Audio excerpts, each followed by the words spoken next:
Twende mbele yao. Twende mbele yao kwa polisi.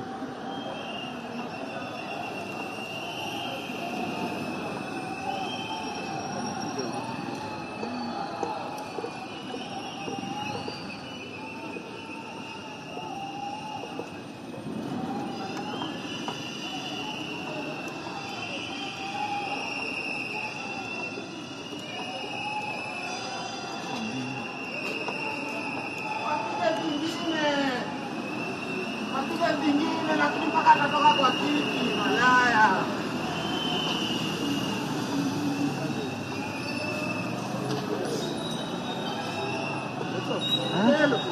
Hii ni tunakata kupatia watu ingie mtaa.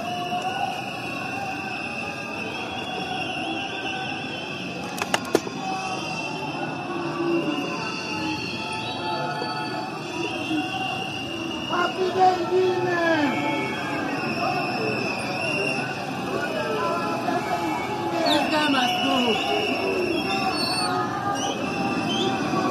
Umechoka life ya kunyanyaswa.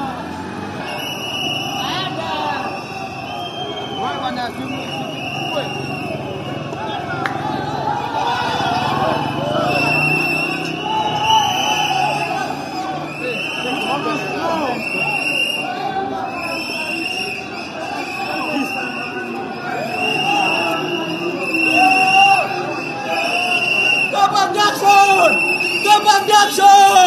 Wajali kututeka.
Watch out!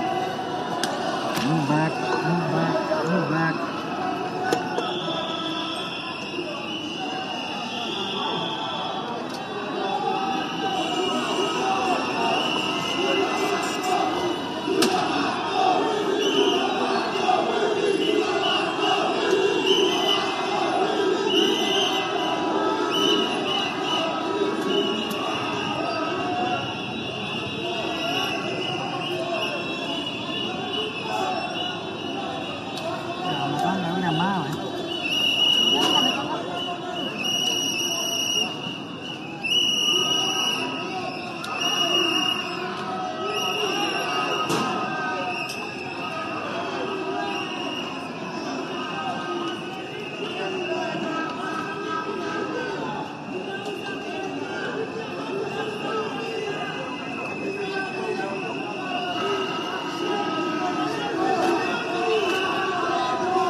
Kwani umeamua kupita na huku ndani?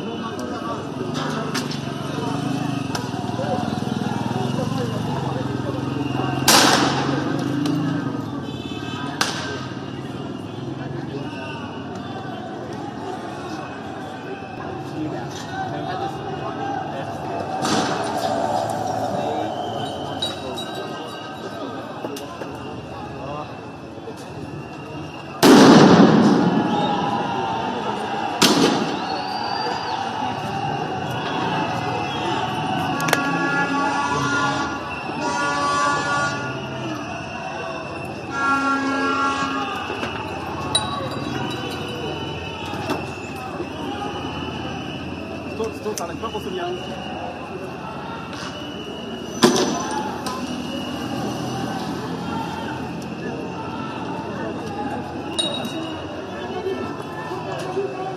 Left side.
ODM party leader Raila Odinga there with members of his party attending the party central committee meeting where ODM Secretary General Edwin Sifuna has spoken, and in a statement issued by the ODM party have decried the killings of young Kenyans who have fell victim to bullets aired by police officers in the wake of the protests.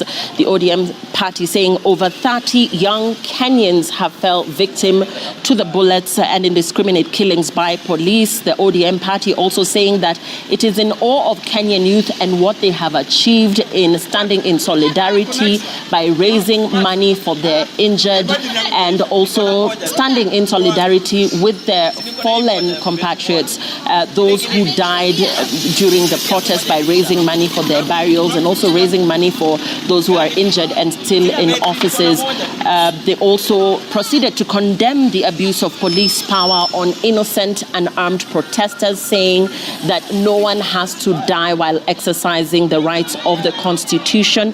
The ODM party has also condemned abduction, saying upwards of 50 individuals have been abducted in the ongoing protests, and that it is clear that no one in government is ready to take responsibility. The ODM party also criticized the head of state for distancing himself from these abductions, saying that the government must never abdicate its responsibility to protect lives. The ODM party also saying in its statement that it stands with the people, and that of the 115 members of the National Assembly who rejected the Finance Bill, 74 of those members were ODM party.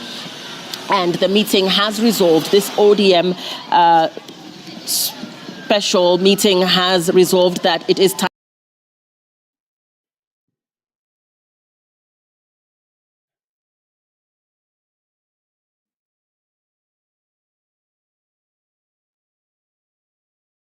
for political leadership to begin to listen. And the party continued to say that they consider this to be Kenya's last best chance, saying that if the country is able to seize this opportunity and implement the demands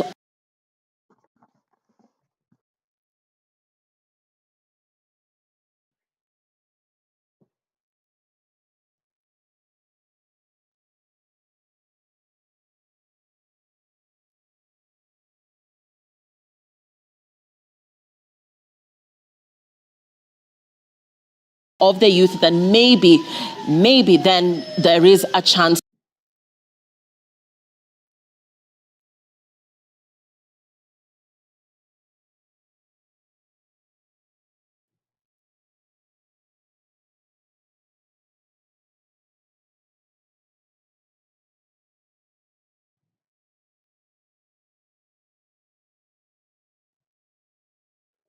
to redeem the country from the chaos that we are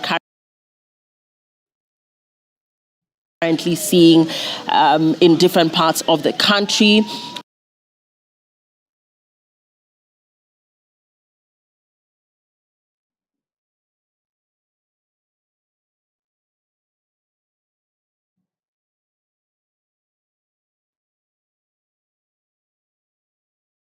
The ODM party also called on the Kenya Kwanza government to take full responsibility of deaths and destruction of property, and called on President William Ruto to instruct his security organs to cease abductions and to release all detainees, also calling on the Police Oversight Authority to investigate the mass killings in Githurai, and saying that what happened with Kenyans rejecting the finance bill is a vote of no confidence, reflecting in the fact that Kenyans have lost complete trust in the government of the day. The ODM party finishing its statement by saying that as a party funded by taxpayers, they will take steps to cut down on expenditure, and also called out office holders for repeat violations, mentioned Gem constituency, Bondo, Nabaholo, Suba, and others as well. That, of course, being a statement that was given by the party Secretary General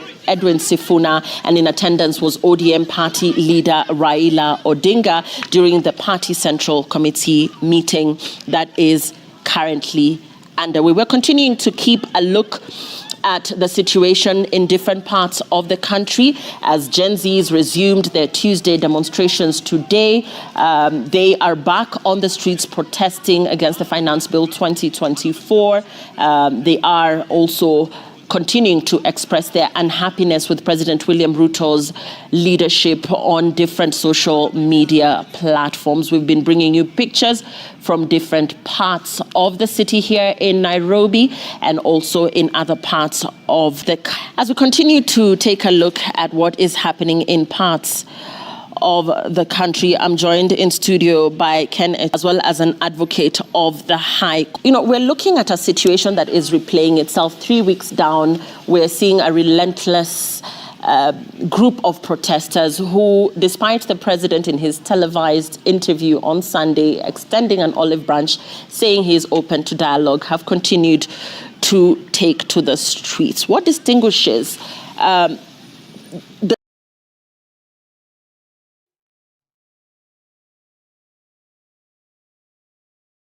style of these Gen Z protesters compared to previous generations of activists in Kenya?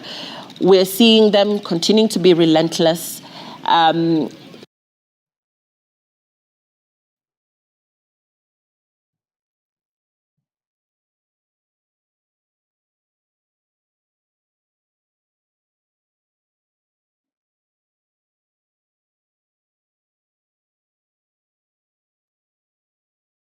Even despite the president continually coming on TV and taking a different stance on issues, saying he is willing to listen, we still see them relentless as ever. Thank you, Lillian. What we are witnessing in our country is unprecedented. In our history, we've never witnessed such demonstrations, not even in our worst moments in 2007, 2008 during the post-election violence. It is even more unfortunate the Republic has addressed the nation 3 times, on 3 occasions, but the demonstrators are still on the street. The demonstrations today are happening under a very different regime, under the new constitution, which offers a lot of protection to the demonstrators in terms of the Bill of Rights.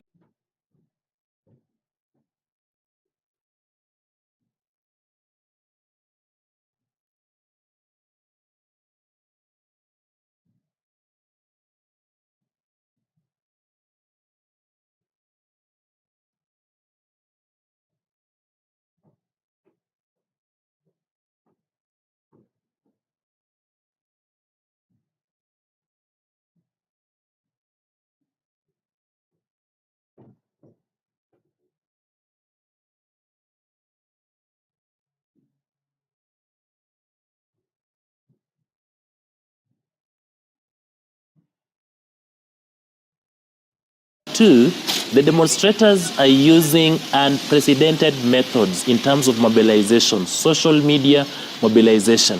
But most importantly, that this is the first demonstration in our political history that is leaderless, is not directed by anyone. So there is no one to negotiate with, no one to talk to, and no one to convince to cede the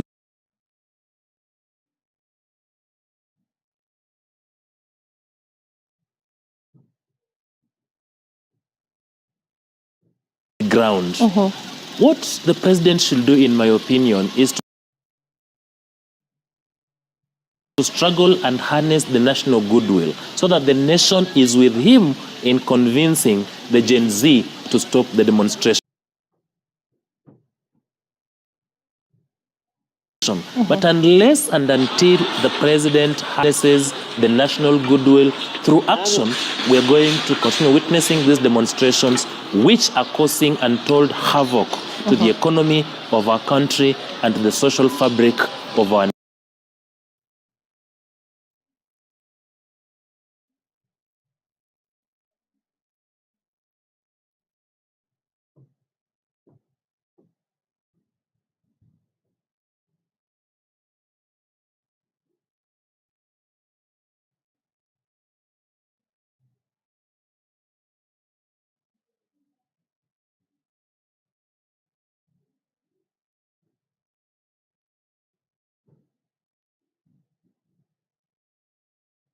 nation. We've just listened to the Right Honorable Prime Minister's party, Raila Odinga's ODM, give a press conference, and we thought that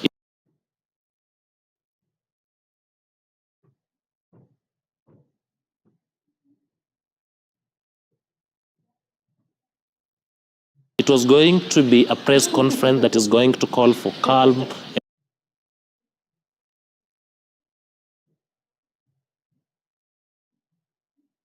and what. But what we see is actually a rubber stamp to what is going on, and still calling on the president to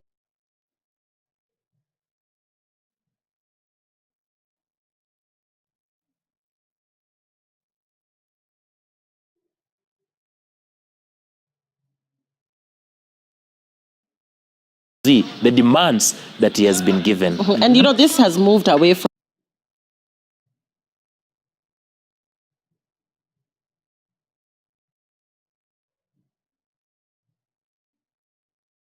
being a Gen Z movement, because what we are seeing now is the Gen Z themselves calling on all Kenyans of all walks of life, of all ages, to marshal their support behind this mass movement. In terms of, before we get to the ODM and their statement, in terms of how the Kenyan government responded to these protests, we know that the president has addressed the nation. In terms of the response to these protests and what impact this had on this mass movement, what is your analysis on Kenyans' response to the president, even now being open to dialogue this coming Thursday?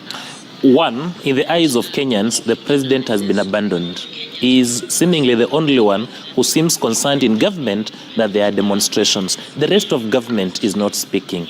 The minister in charge of security and interior has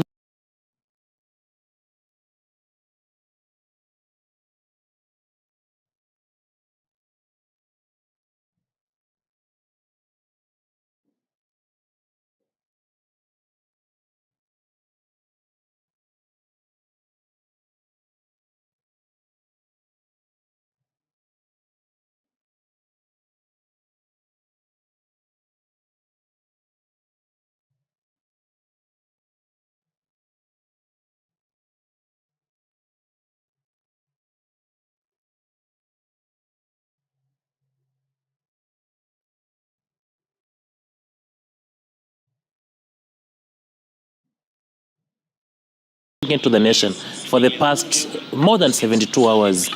And the president has been making serious attempts to speak to the nation, but the nation seems not to be listening. Why is the nation not listening? Perhaps the president is not speaking to the heart of where the problem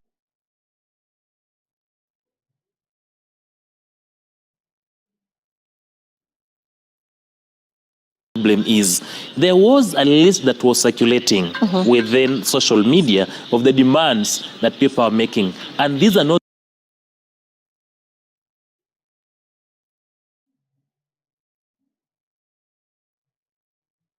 the demands by the Gen Z, is the demands of the Republic coming through the Gen Z. Even the simplest of the demands, by now and by demonstration of goodwill, I think the government and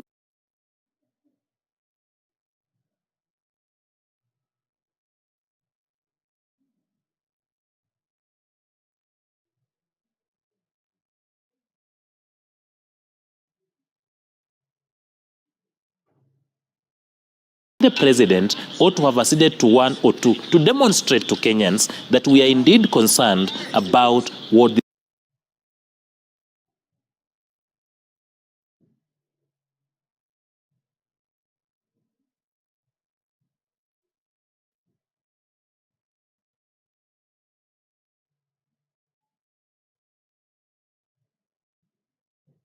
this generation is raising. What the president requires does not even require the Thursday meeting, a forum. The president can issue an executive order that will address 70% of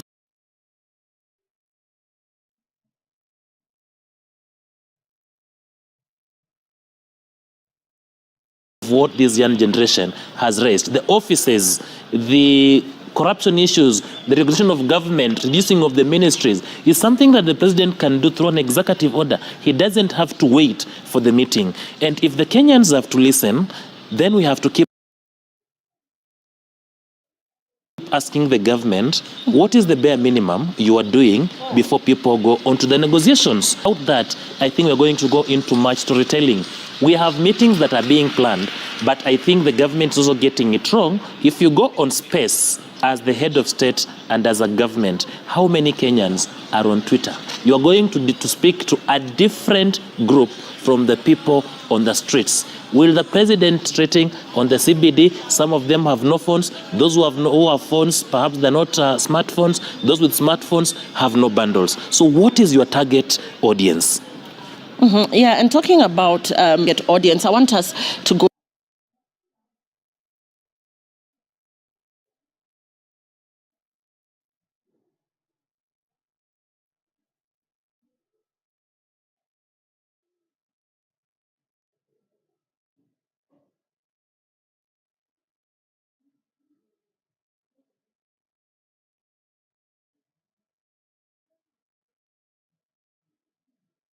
back to, the altering of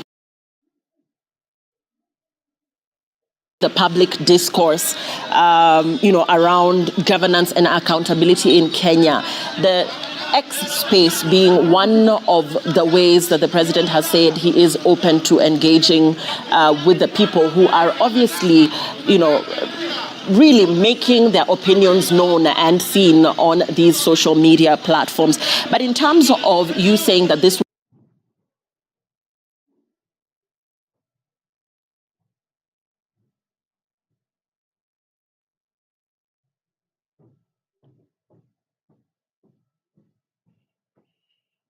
would leave out a significant chunk in terms of public discourse, we're talking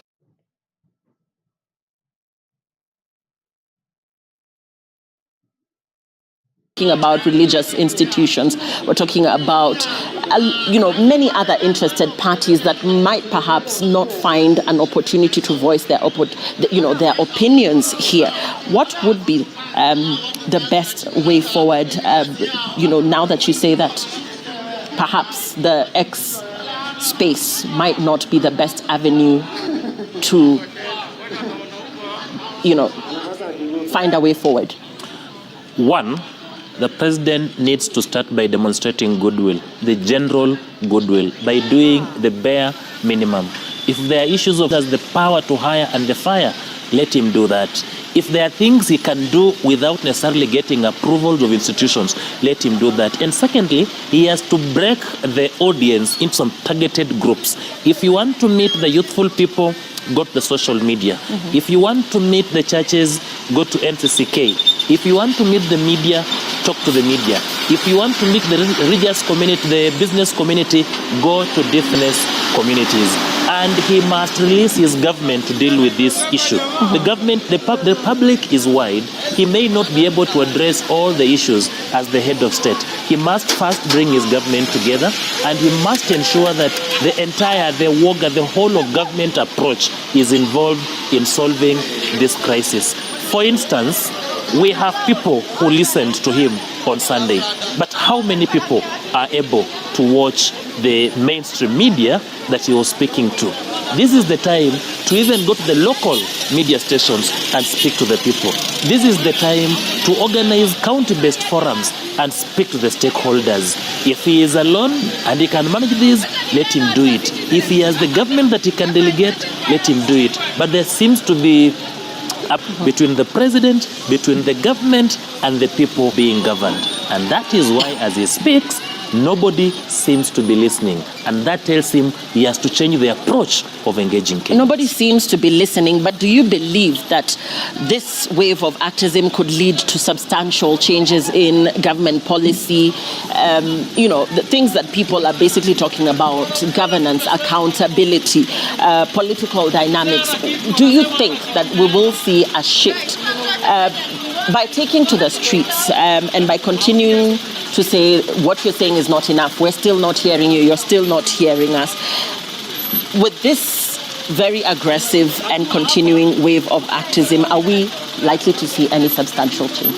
Yes, and we're already witnessing the substantial change, because for the first time the president has refused to assent to a bill passed by parliament, not on his own accord, but by bowing to the pressure of the electorate.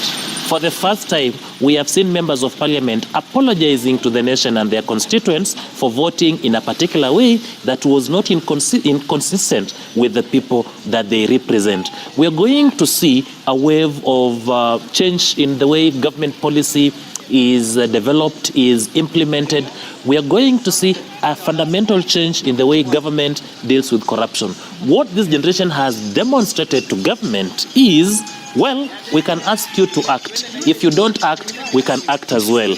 In terms of getting the people's power and people's voices to be heard, we have succeeded as a country through this generation. However, my fear is that if this goes unmitigated, we are going to cause havoc and untold mystery in terms of economic and the social fabric of the nation. People are dying, lives are being lost, property is being destroyed, and we do not seem to have an end game to all these. These are movement leaderless. These are movement that is tribeless. You can't go back to your tribe and say, even at your own home turf, people are demonstrating. You can't go back to the leader and say, please let us talk. They have no leader. So it calls for some high levels of wisdom and approach to tackle this movement. There have been concerns that as these protests continue, there's the risk, of course, of loss of lives. Let's talk about the role of police and security officers in managing these demonstrations. Of course, we've seen use of disproportionate force against the protesters. We've seen incidents involving the firing of live ammunition, wielding of batons, deployment of tear gas, the purple rain, or is it the pink rain? You might call it purple or pink, depending on whether you're colorblind or not. But in terms of the role of security forces in managing these demonstrations, your assessment 3 weeks down the line in how they have handled this entire crisis, what would that be from where you're sitting as an observer? As an observer, I think the security agencies have failed the nation. One, the primary role of the security agents is to protect the citizens, to protect life. And secondly, is to protect property. You cannot end people's lives in the name of protecting property. It is life first, then property second. And we have seen police use excessive power, use live bullets, use tear gas guns, throwing them at demonstrators, and in the end, killing them. And this perhaps is where the government is getting